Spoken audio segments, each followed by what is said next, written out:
The U.S. is expected to max out its borrowing limit today, meaning the clock is ticking for Congress to act on raising the debt ceiling. If you're going to have a party, you have to pay the band. If we were to default on the debt, the inflation rate, which they're trying to combat, would be greater than it's ever been. Experts warn defaulting would come with serious consequences, such as a recession, a stock market crash, and a stop to benefits like Social Security.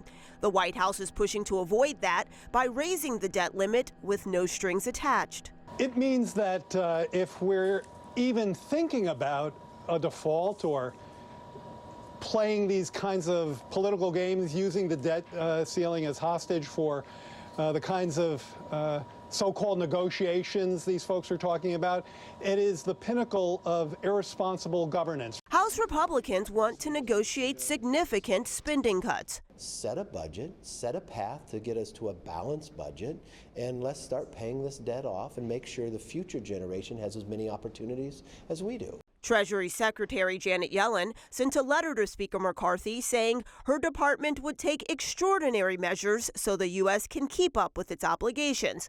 But that would likely only last until June, giving lawmakers a few more months to reach a deal. This is just a simple thing that Congress needs to do. They've done it over and over again. Congress has raised the debt limit 78 times since 1960. In Washington, Bree Jackson for NBC News. And congressional leaders from both parties recognize raising the debt limit is necessary. It's been done 49 times under Republican presidents and 29 times under Democratic presidents. In Washington, I'm Bree Jackson for NBC News. The debt ceiling will be the talk of Washington until lawmakers on Capitol Hill can compromise and take action.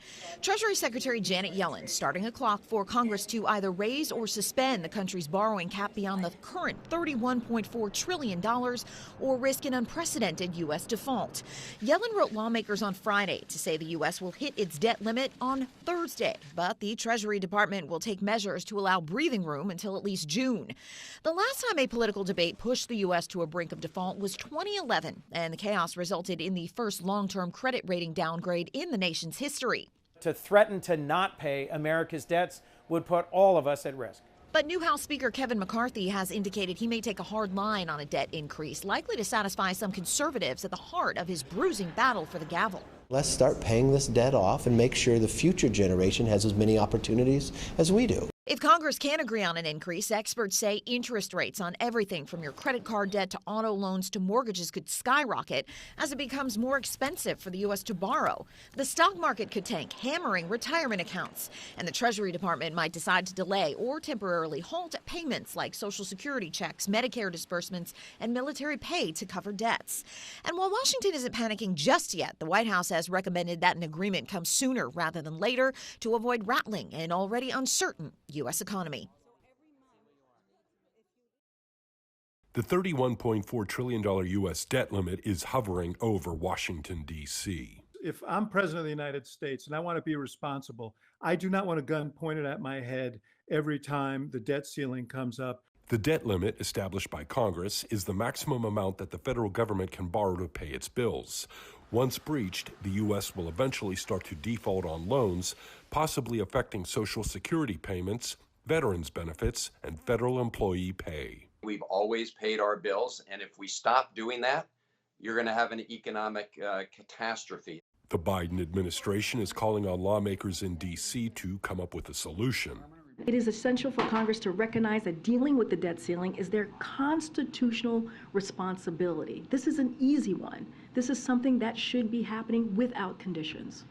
But some Republicans say the White House should reduce its own spending. But if you had a child and you gave them a credit card and they kept raising it and they hit the limit, so you just raised it again, clean increase, and again and again, would you just keep doing that or would you change the behavior? The Treasury Department can take measures to give Congress and President Biden until around June to come up with an agreement.